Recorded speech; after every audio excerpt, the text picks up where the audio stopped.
let's take a look at some of the options for lighting your video. Now, in most cases, you're probably going to be filming indoors in a confined area, so I've kept that in mind in the recommendations that I've made for lighting instruments. And just as I mentioned in the camera equipment video, equipment is constantly being updated and discontinued and new things coming out, so rather than go into specifics here, I'll always refer you to the resources section for my latest current recommendations. But for now, let's take a look at just some of the different options of types of lights you can choose from. You could use tungsten lights, fluorescent lights, LED lights, and even natural light if you happen to have a window in the room you're filming in. I'll go into the specifics of utilizing natural light as a light source in the lighting video. For now, let's go through some of the different additional artificial lighting instruments. Now, this is a clip light, which you can easily find at any hardware or home improvement store, and they're very inexpensive, and well, because they're clip lights, you can clip them anywhere. But they're not really the most ideal or practical light to use for your videos, because the light that they put out is very intense and bright, and it's really made for working conditions when you need a flood of light. So it's going to be very harsh if I were to just use this and shine it on my face. It would produce a very harsh, intense light and not really an ideal light for shooting video.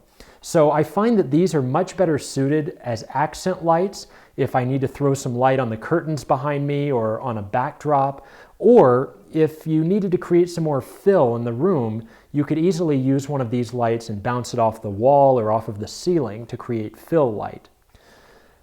But there are really more practical and not that more expensive options for lights that are really made for video. So let's explore those.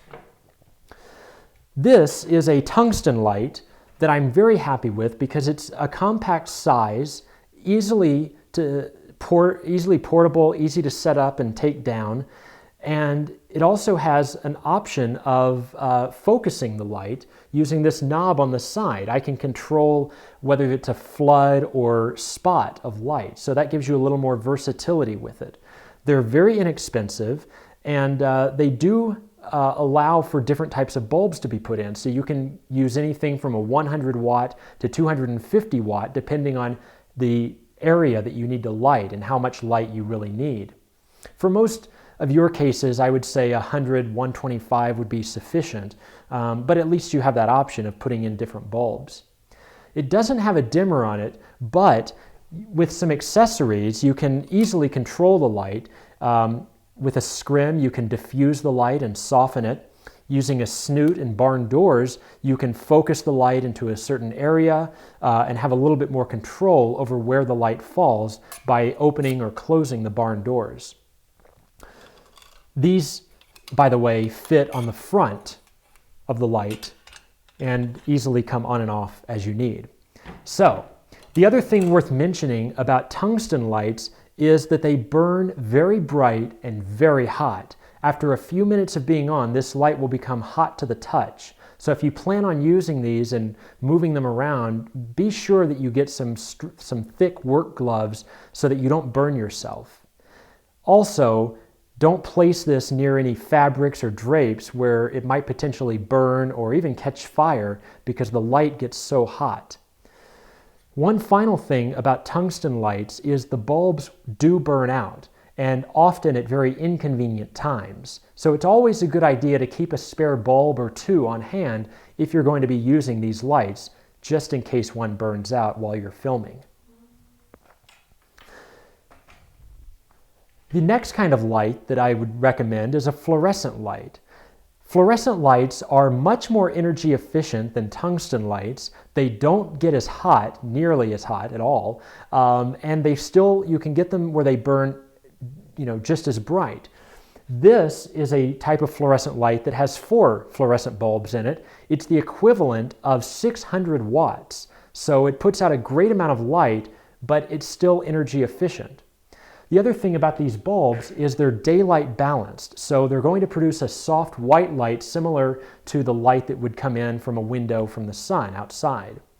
So if you're going to be utilizing any natural light, it's always a good idea to make sure that the artificial lights that you have are also daylight balanced. We'll go into that again in more detail in the lighting video. The other thing that I like about the fluorescent lights, or in this particular case, is it comes with a softbox. So even though these put out 600 watts, by adding on the front to it, the diffusion fabric, it will diffuse or soften the light. So you could use this as a key light or fill light and have it soft without being too intense. The only thing that I don't like about this light is you can't really control the intensity of it. So I could remove maybe one or two of the bulbs if I wanted a less intense light. In fact, in some of the resources in the lights that I recommend, there are some fluorescent lights that are single bulb with an umbrella for diffusion that acts the same way this diffusion screen does. And those are probably better suited for just a single person talking head video because the light isn't so intense. But this has its purpose. I would use this light if I needed a lot more fill, or what I've normally been using this for is to light my green screen. I put one light on either side. It does a nice job of providing adequate light for the green screen. Finally, the other kind of light source that I'll talk about is LED lights. Now this is a 1x1 panel, which is the equivalent of 600 watts. LED lights are becoming more popular by filmmakers because they're portable, they put out very little heat, they take up very little energy, and the bulbs last a long time.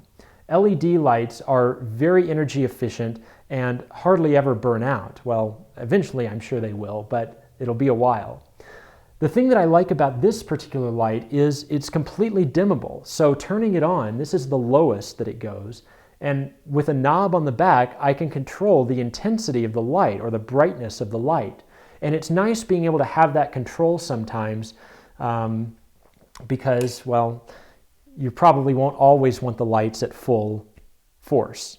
So that's just another option when you're choosing your lights, is to find one that perhaps is dimmable.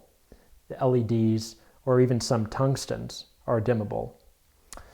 Now, the only thing about LEDs is they're very expensive lights. So you don't necessarily need to feel like you need to start out with the most expensive. You can always upgrade your equipment, but they are a very practical and worthwhile investment if you're ready to make that. Finally, another piece of lighting equipment that I'll discuss is a pop screen reflector like this. This kind of reflector comes in very handy in a lot of situations, so I find that it's always best to keep it on hand because I never know when or how I'll need to use it.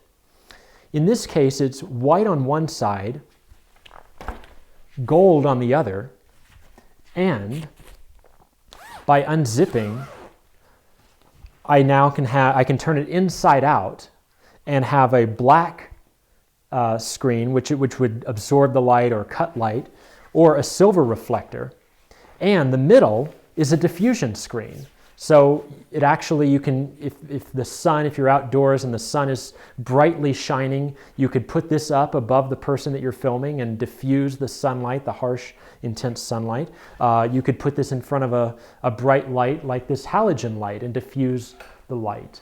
I'll turn it on behind it, and you can see it's much less intense than if I were to be without it. So it allows you the flexibility of diffusing, and this is a 5-in-1 screen. So you get 4 reflectors and 1 diffuser, and the best part of all is it folds up and fits in its own case. So it's very handy to have. It pops up in seconds and can be used in many different ways. Now let's take a look at some other equipment that you'll need.